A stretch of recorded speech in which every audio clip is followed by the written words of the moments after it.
Obadiah. The vision of Obadiah. This is what the sovereign Lord Jehovah has said regarding Edom.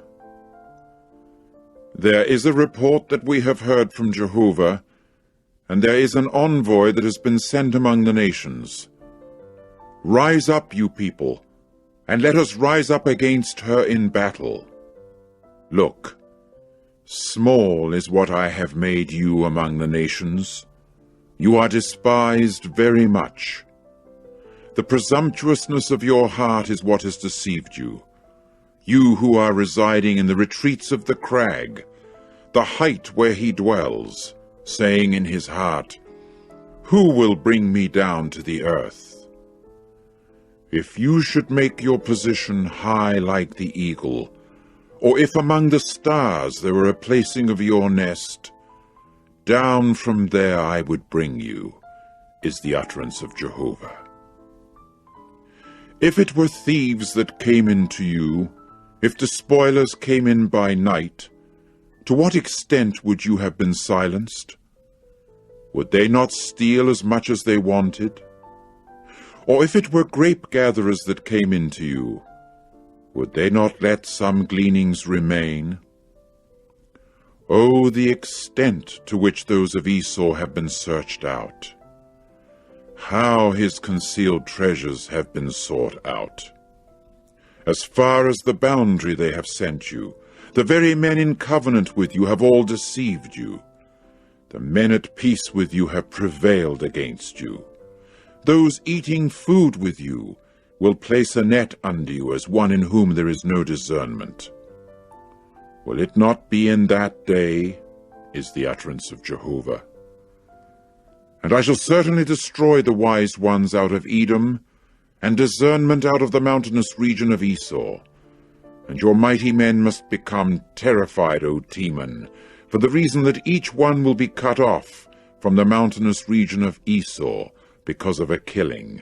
Because of the violence to your brother Jacob, shame will cover you, and you will have to be cut off to time indefinite. In the day when you stood off on the side, in the day when strangers took his military force into captivity, and when outright foreigners entered his gate, and over Jerusalem they cast lots. You also were like one of them. And you ought not to watch the sight in the day of your brother, in the day of his misfortune, and you ought not to rejoice at the sons of Judah in the day of their perishing, and you ought not to maintain a big mouth in the day of their distress. You ought not to come into the gate of my people in the day of their disaster. You, even you, ought not to peer at his calamity in the day of his disaster, and you ought not to thrust out a hand upon his wealth in the day of his disaster. And you ought not to stand at the parting of the ways in order to cut off his escapees, and you ought not to hand over his survivors in the day of distress. For the day of Jehovah against all the nations is near. In the way that you have done, it will be done to you. Your sort of treatment will return upon your own head.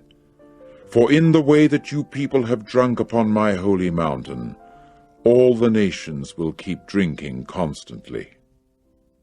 And they will certainly drink and gulp down and become as though they had never happened to be. And in Mount Zion is where those escaping will prove to be, and it must become something holy, and the house of Jacob must take possession of the things for them to possess.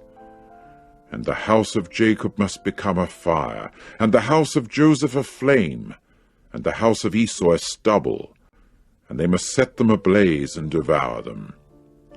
And there will prove to be no survivor to the house of Esau, for Jehovah himself has spoken it. And they must take possession of the Negeb, even of the mountainous region of Esau, and of the Shephelah, even of the Philistines. And they must take possession of the field of Ephraim, and of the field of Samaria, and Benjamin must take possession of Gilead. And as for the exiles of this rampart, to the sons of Israel will belong what the Canaanites possessed, as far as Zarephath, and the exiles of Jerusalem, who were in Sepharad, will take possession of the cities of the Negeb. And saviors will certainly come up onto Mount Zion, in order to judge the mountainous region of Esau, and the kingship must become Jehovah's.